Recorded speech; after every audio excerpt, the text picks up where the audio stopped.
একটা হাদিসে আছে বেশিরভাগ মেয়ে জাহান্নামে যাওয়ার অন্যতম কারণ হচ্ছে তারা স্বামীর সাথে কুফুরি করে। কি করে? মানে সারা জীবন স্বামী ভালোবেসে যায়, ভরণ পোষণ দিয়ে যায়, সব চাহিদা পূরণ করে যায়, একদিন দেখবেন কথা কাটাকাটি হয়েছে, ওই দিন বলে বসবে যে তোমার কাছে আমি কিচ্ছু পাই নাই সারা জীবন।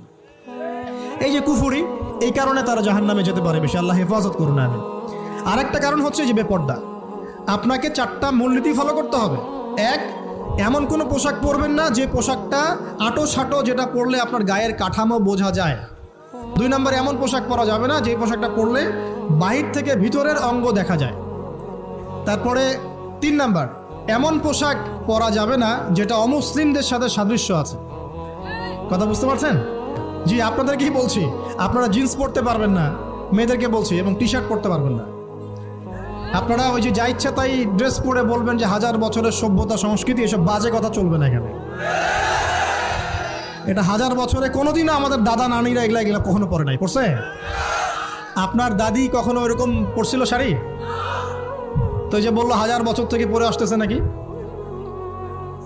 সুবহানাল্লাহ। তো এখানে বিষয়টা হচ্ছে